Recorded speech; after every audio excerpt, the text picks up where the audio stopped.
ॐ भूर्भुवः स्वः तत्सवितुर्वरेण्यं भर्गो देवस्य धीमहि धियो यो नः प्रचोदयात्। ॐ शान्ति शान्ति शान्तिः. Namaskar my dear friends. This is 7th video on the life and teachings of Swami Brahamananda, a direct devotee of Paramahamsa Ramakrishna. This video starts from Maharaj. Swami Brahamananda says, Samadhi is generally classified as of two kinds. In the first, the Savikalpa Samadhi, one experiences the mystic visions of the spiritual form of God, while the consciousness of individuality remains. In the second, the Nirvikalpa Samadhi, a man loses his individuality and goes beyond the visions of the form of God. The whole universe disappears. Besides these two, there is yet another kind of samadhi called Ananda, blissful samadhi. If an ordinary man attains this experience, his body and brain cannot stand the intense ecstatic joy. He cannot live more than 21 days.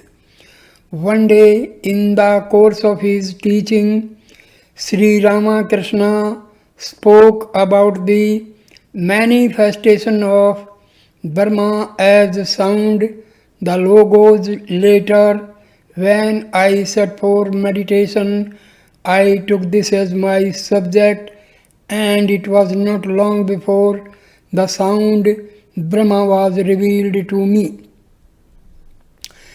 Sri Ramakrishna one day told me,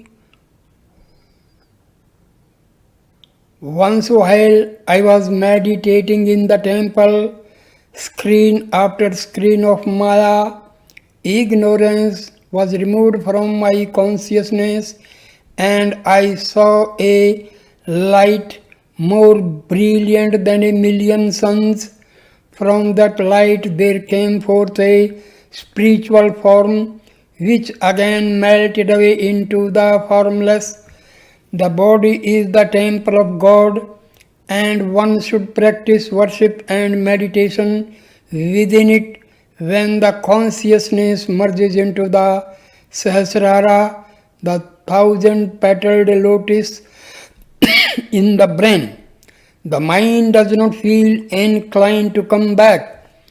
There you realize that what is outside is also within yourself. There is a saying, he who sees God in the temple will not return, which means that a man attains a liberation as he realizes God within the shrine of his own heart. Though temples may serve as aids to the beginner, they are but symbols of God's greatest of all temples, the human heart. Between the eyebrows there is a third eye, the eye of wisdom. When this eye is opened, a fountain of joy is released, and the whole universe seems merged in bliss. Further, Maharaj says, within the palace of 7 gates, there dwells a king with whom a poor man begs an audience. The king's minister grants his request and leads him through the gates to the royal presence. At each gate there stands a richly dressed officer, and each time the poor man asks the minister if that is the king. The minister answers no each time until they have passed the 7th gate, and the king stands before them in all his splendor and beauty. Then no question is asked. The man recognizes his king, so it is with the Guru. Like the king's minister, he leads the disciple through the different stages of spiritual unfoldment until he leaves him with the Lord. But know this, there is no greater Guru than your own mind.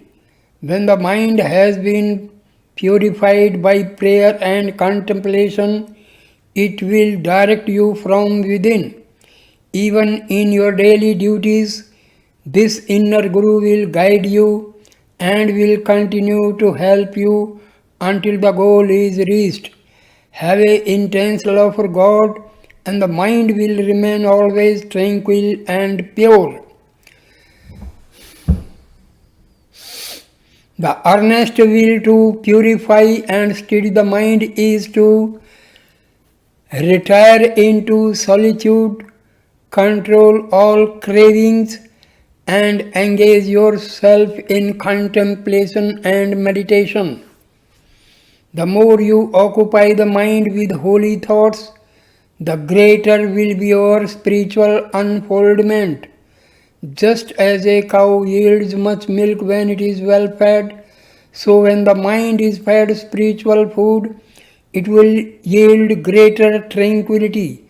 Spiritual food consists of meditation, prayer, contemplation, and japam. Another way to steady the mind is to let it wander, but to keep a steady watch over its wanderings. After a while, the mind itself becomes tired and comes back to find peace in God. If you watch your mind will in turn watch over you. It is good to rise early in the morning. The time best suited for contemplation is when night passes into day and when day passes into night. It is then that the Sushmana, the central nerve within the spinal column, becomes active and one breathes through both nostrils. As a general rule, we breathe through only one nostril at a time. This causes restlessness of the mind. Spiritual aspirants should observe when they are breathing through both nostrils. The Sushmana is active then, and those times are the most helpful to contemplation, and we should take advantage of them. Free your mind from cravings and attachments, practice spiritual disciplines, and your mind will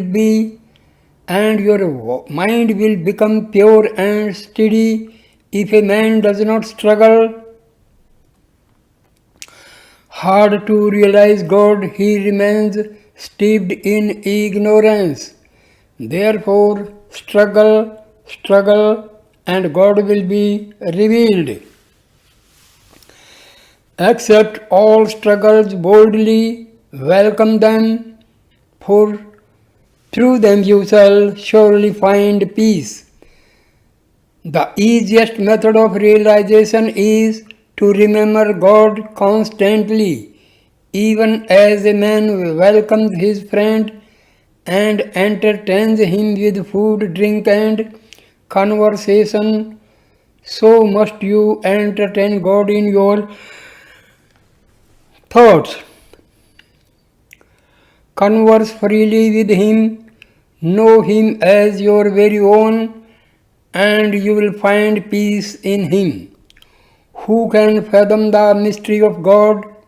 He is intimate and formless, and yet He is also with form. He incarnates Himself as man. Verily, it is beyond the power of the mind to understand the devious ways through which God leads man to Himself. Sometimes the path is smooth, sometimes it is thorny, and sometimes it is like an impassable mountain, but still he leads man safely to himself if he will only take refuge in him. It is a Maya which prevents the mind and senses from desiring to experience God, but a man who has realized Him has risen above all the charms and attractions of Maya. Maya reveals her mysteries only to him who has gone beyond Maya. Being chained to Maya, man does not realize how great is his suffering as he wheels around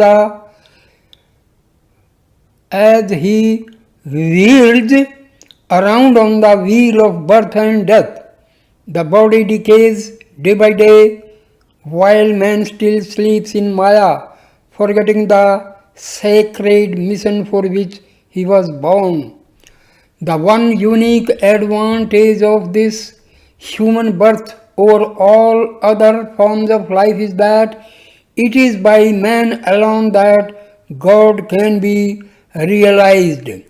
Therefore, forget the body and its comforts, sake of the delusion of birth and death, sake of the illusory peace of Maya, and find the real peace, the everlasting peace of God.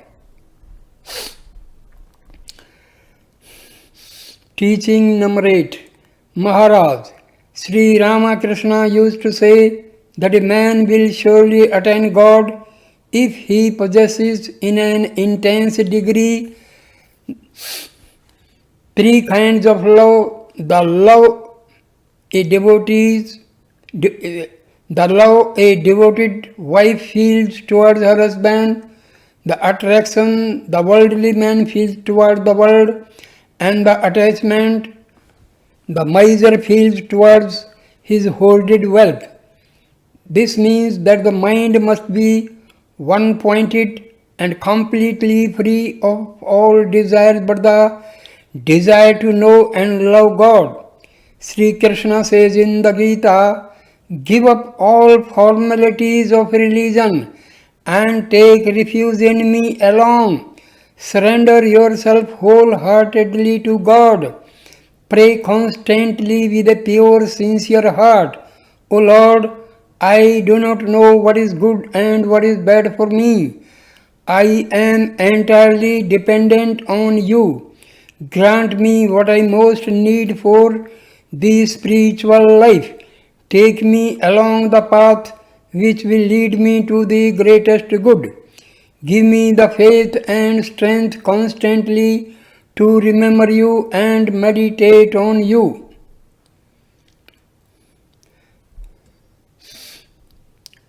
Constantly, O Lord, make me able to understand and receive that grace which I know you are ready to give me. Know that your time on earth is but short and that your real home is at the lotus feet of the Lord. In his folly, man will deny the very existence of God because of his own lack of comprehension. He prefers to rely upon his own intellect, little realizing how unstable that intellect is. Even though what he accepts as true today, he rejects as false tomorrow. Yet he thinks that what appears as true to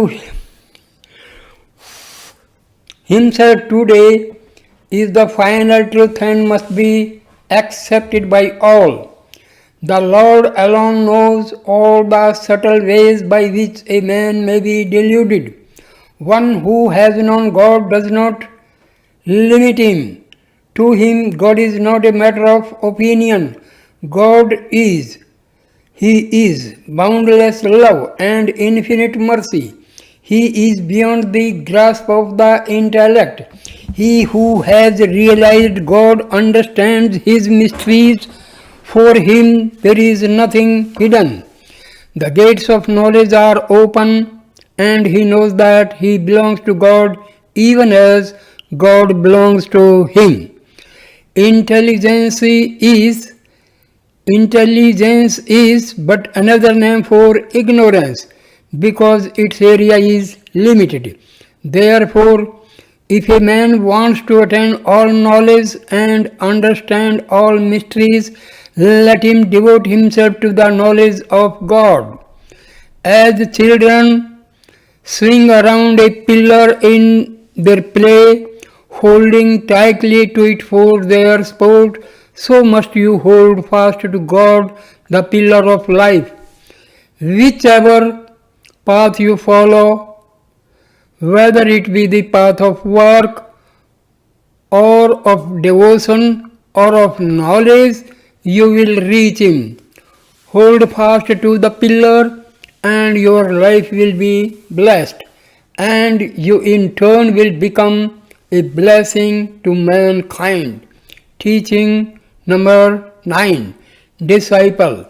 Maharaj, is initiation really necessary?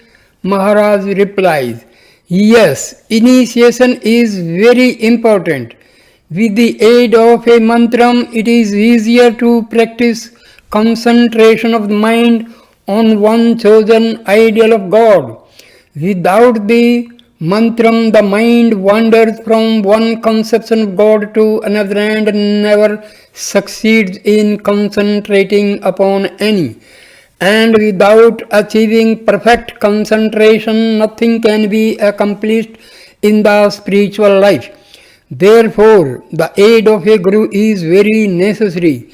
He helps the disciple to choose his own particular ideal according to his temperament and then gives the mantram best suited to the attainment of concentration on that ideal. With unwavering faith in the words of the Guru, the disciple must regularly practice repetition of the mantram and meditation on its meaning. This will he find peace of mind. The path of spirituality is hard to follow. No matter how clever or how intelligent a man may be, without the aid of an illumined guide, he is sure to stumble on the way. Disciple. Maharaj, I have been practicing spiritual disciplines, but as yet I have acquired no taste for them. What shall I do? Maharaj replies, the taste for spiritual life cannot be had all at once. No one has to struggle hard for it. No, the taste for spiritual life cannot be had all at once. Note, one has to struggle hard for it. All our energies must be concentrated towards that one achievement. They must not be wasted in any other direction onward. Never be satisfied with your present state of growth. Try to create a burning dissatisfaction within yourself. Ask yourself, what progress I am making? None. And apply yourself ever more diligently to the task. Sri Ramakrishna used to cry out at the close of his day, O Mother, another day has gone, I have not seen you.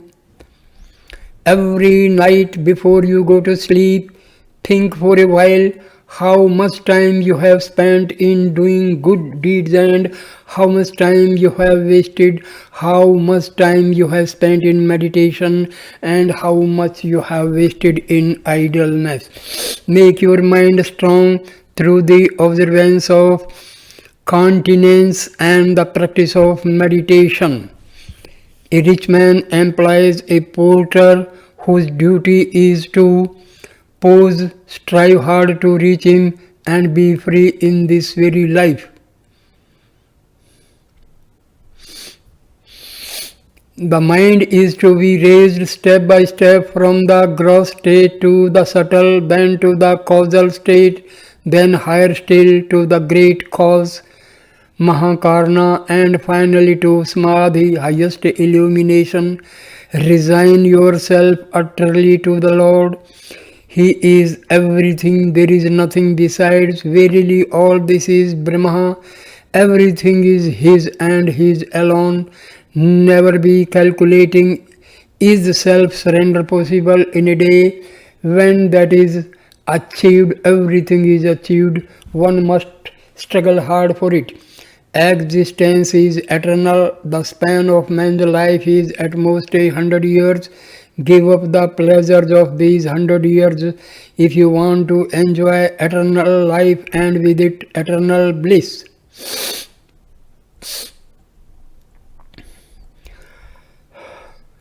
In the beginning of spiritual life, it is very good to plan a definite routine. A certain length of time should be given to the practices of meditation, japam and study. Whether you like it or not, follow your routine regularly. By so doing, you will gradually create a permanent habit. Perhaps now you do not enjoy meditating, but as you form the habit, you will come to the point where you will actually feel unhappy if you do not meditate. When you reach this stage, you will know that you have advanced along the spiritual path. When a man is hungry or cannot sleep at night, he is restless and unhappy. When you can feel this same restlessness and unhappiness because you have not seen God, then know that God is very near. Reach the immortal and find immortality. Then it will not matter where you are or what you are doing. Turn the iron into gold by the touch of the philosopher's stone. Then whether you bury it or keep it in a neat box, it will not matter. It will always remain gold. Sri Ramakrishna used to say, realize that you are one with Brahma, then do as you please. By this he meant, first attain love and knowledge, realize God, then it does not matter how you live or what you do. One who has reached this state can never take a false step. Many are the obstacles to a godly life. Therefore, it is necessary to pray earnestly to the Lord to remove these obstacles. Yearn for His grace. Many are the worldly impressions already accumulated in your mind, and many are the impressions created in this life also. As you struggle against them, they will seem to grow stronger, so that He alone truly conquers them, who never loses sight of the ideal and never gives up the struggle. Within each one of us, there are two currents flowing. One carries us towards God, and the other carries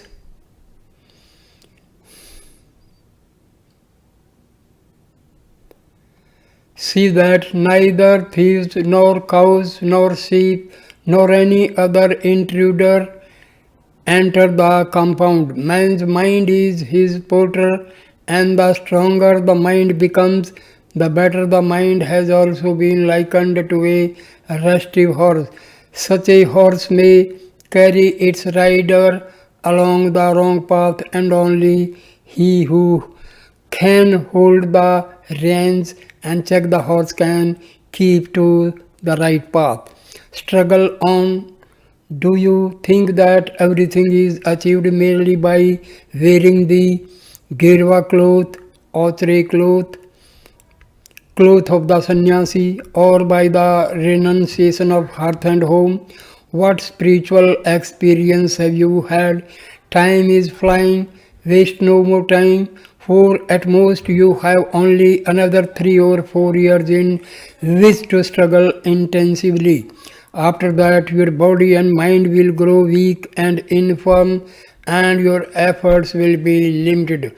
What can be achieved without diligence? You may think, let us have yearning, faith and devotion first, then we shall begin our spiritual practices. But is that possible? Can we see the day before the break of dawn? When the Lord comes, love, devotion and faith follow him as his retinue. Nothing can be achieved without spiritual discipline. Have you not seen what severe disciplines even the avatars, incarnations of God underwent? Has anything been gained without labor? What tremendous austerities were practiced by Buddha, Sankara and others? What burning renunciation! Real faith cannot be had at the beginning. First realization, then faith. At first the spiritual aspirant must pin his faith, blind faith, it may be, in the words of his guru or some great soul. Only then can he advance towards the goal. Do you know Sri Ramakrishna's parable of the austere? The austere floats about on the surface of the water with its shell wide open, waiting for a little drop of the Swati rain, the rain which falls when the star Swati or Arcturus is in the ascendant. As soon as it gets the raindrop, it dives down to the bottom of the sea and there forms a fine pearl. Like the austere, you received the raindrop, you have the grace of your Guru. Now dive deep into the ocean of bliss and form the pearl. Let God be revealed.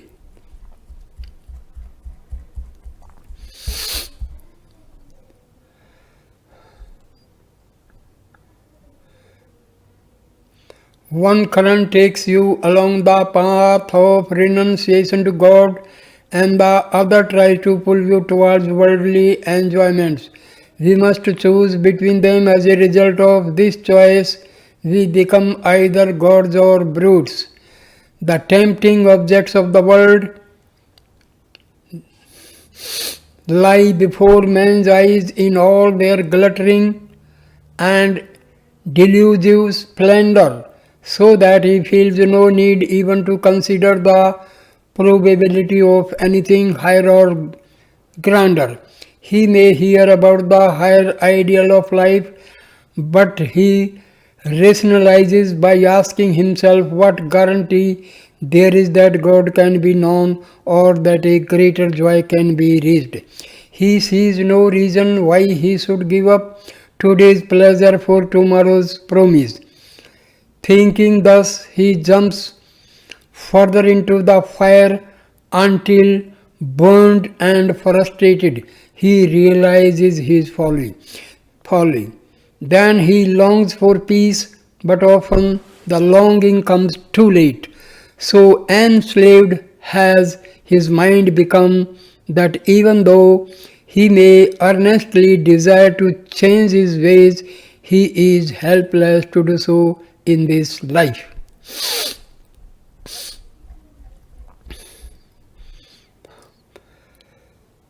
Disciple: Maharaj, you spoke of the practices of puja, meditation, continence and study of the scriptures.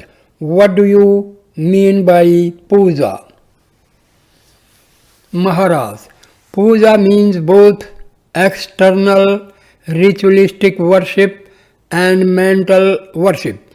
In ritualistic worship, certain accessories are necessary. These are sometimes difficult to procure. Therefore, the mental worship is more convenient for you. First, worship the chosen ideal mentally with flowers, incense, etc., and then practice meditation and mental japam. In purely mental japam, the mantram, name of God, is repeated without moving the lips. But in ordinary japam, the mantram is repeated silently with the movements of the lips. As you meditate on your chosen ideal, think of him as light and effulgence, and that everything shines because of his light. Think of him as living and conscious. As you continue thus, the form of your chosen ideal will gradually melt into the formless, into the infinite. Then will follow a vivid sense of the living presence, until finally the eye of wisdom will open and the infinite will be directly perceived. Ah, that is another realm far beyond this universe. After this experience, the universe appears as nothing. The mind is dissolved and you experience Savikalpa Samadhi. This leads gradually to the realization of the Nirvikalpa Samadhi, absolute union with God. This experience is beyond all thought and speech. There is nothing to be seen, nothing to be heard, all is infinite silence. It is beyond duality and non-duality. There are some who, having reached this state, look upon the body as an obstacle in the way of an unbroken spiritual experience and cast it off even while in samadhi. It is like breaking an earthen vessel. Sri Ramakrishna used to give the following illustration to explain this highest state of spiritual realization. Imagine several vessels filled with water with the sun reflected in each one. Break each vessel until only one remains with the sun fully reflected in that one. Finally you break even the last of the vessels, and what remains? The sun itself. Similarly, the self-luminous Brahma is reflected in the vessels of mind, senses, ego, etc. Break these vessels one after another and go beyond the physical consciousness, the subtle body and the causal body until you reach the Savikalpa Samadhi, when you will see God. But here, even in this stage, the sense of ego still remains.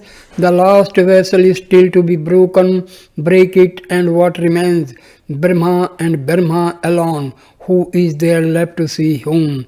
Who to describe whom? Disciple. Maharaj, some think of the chosen ideal as the all-pervading spirit. Is this also a form of meditation? Yes, certainly. Maharaj, yes, certainly. Everyone should practice this meditation, but not at the beginning. This should be done only after some progress in spiritual life has been made. The presence of God must be realized everywhere. He who is personal and has form is also impersonal and without form. He dwells in all beings. He pervades land and water, hills and valleys, sky and stars. He pervades all things. Disciple. The scriptures speak of service to the Guru as a necessary means to spiritual realization. How far is this true, Maharaj?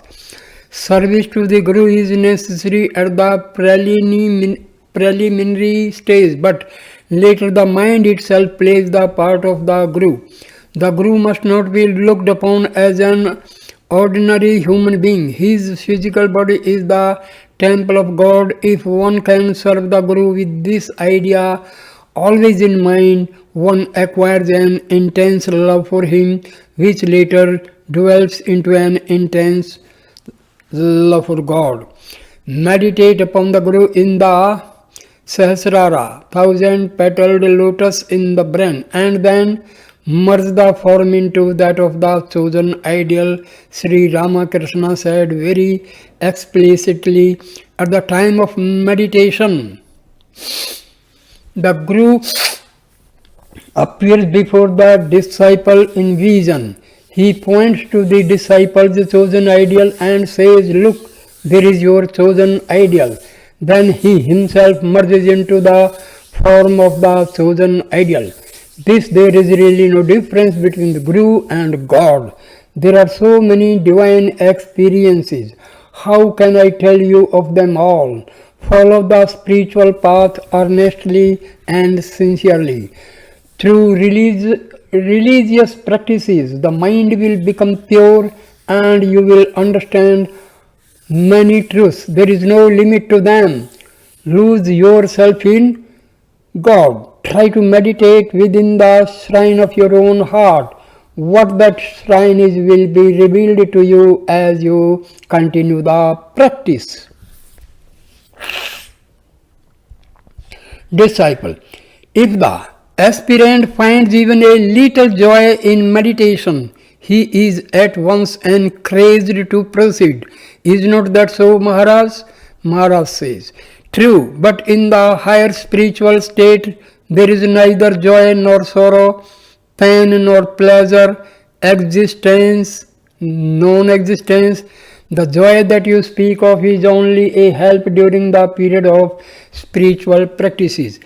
The boat needs a favorable wind to reach its destination, but when it once arrives, it no longer matters whether the wind is favorable or not. Joy is like that. Favorable wind, it helps the aspirant along the spiritual path. Knowledge, the knower, and the object known, these three lose themselves in the absolute. That is all the scriptures can tell us. What takes place after this, no one is able to describe. It is directly experienced only by one who practices meditation. Only God can know himself.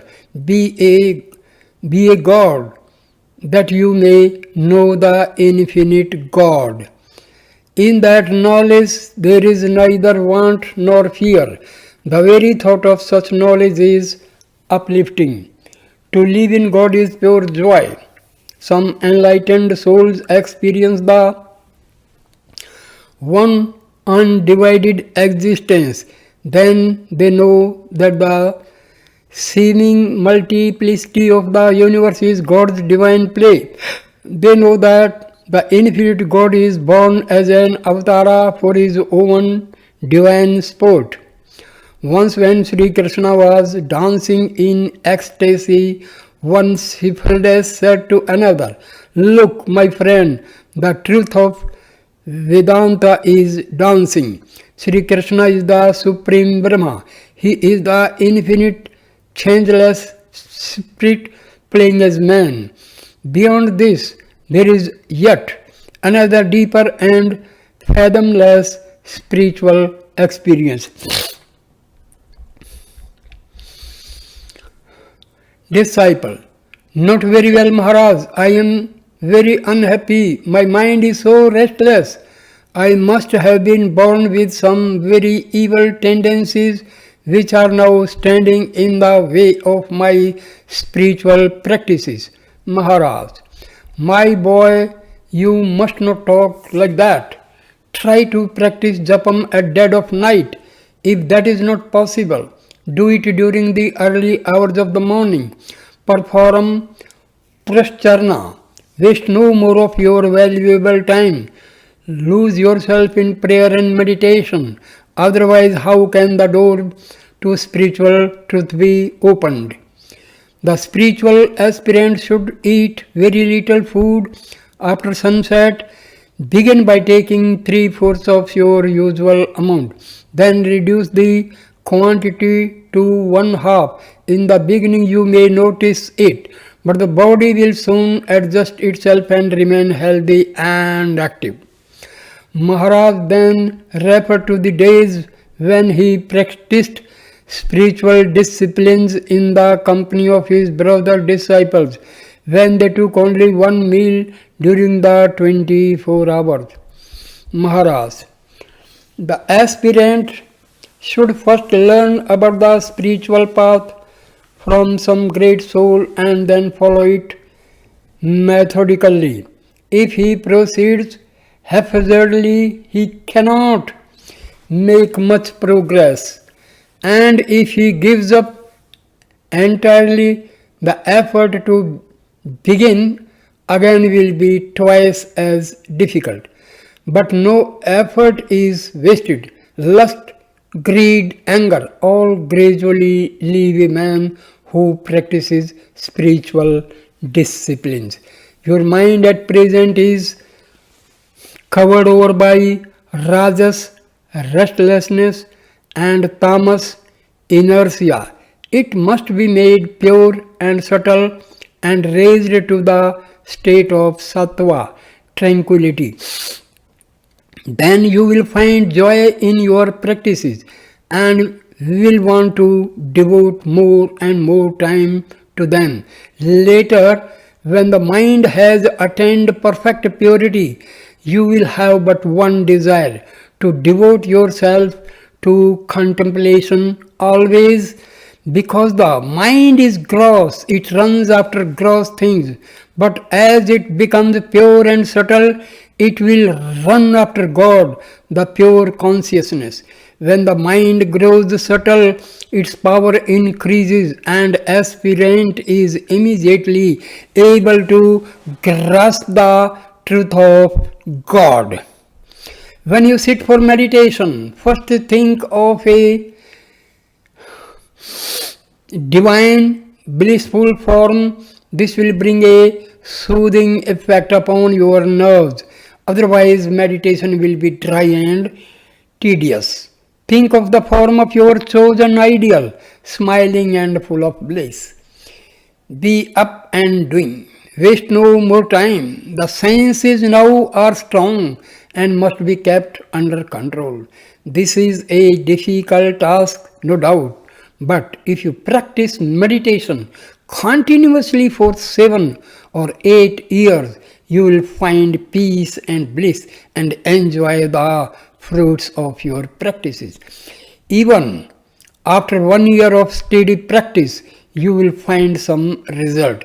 Many women disciples are making rapid progress. Should not you also strive for that? Women generally have greater results in less time because their faith is greater. Believe me, the Lord is always with you. Practice even a little and He will extend His hand to help you. He will protect you from all miseries and unhappiness. How unbounded is His grace! How can I make you understand? So far you have merely heard about these spiritual truths. Now realize them. You have done enough studying and reasoning. Now do some spiritual exercises.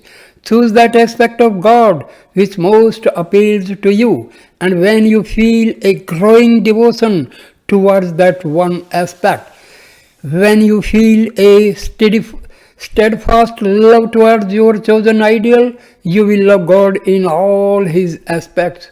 While practicing japam, one should meditate on the form of the chosen ideal, otherwise it is not effective.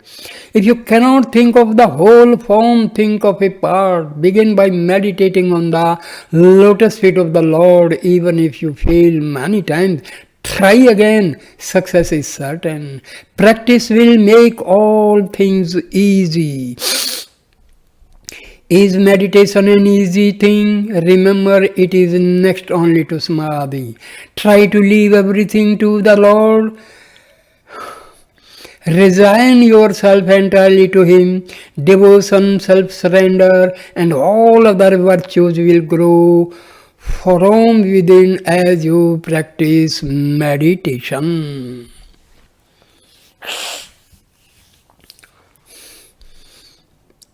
Teaching number 13.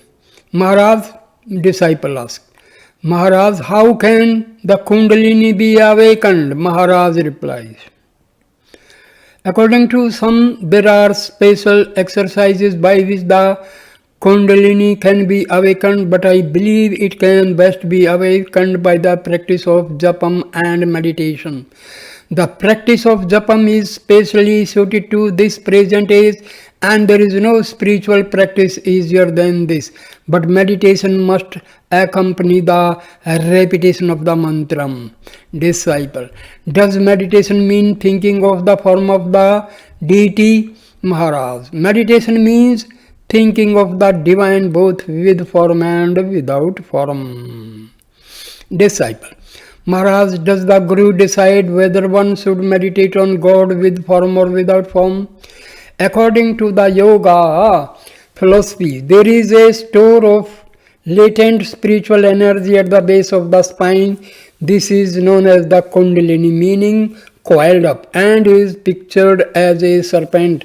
When this spiritual energy is roused, it raises up through the spiritual column and man's spiritual awakening begins. Maharaj, yes, he does, but in time the mind itself becomes the Guru. Sometimes the mind is inclined to think of God with form, and again at another time it prefers to think of the formless aspect. The human Guru is not always available, but as the aspirant goes on with his spiritual practices, his power of comprehension increases so that his mind is able to act as his own Guru.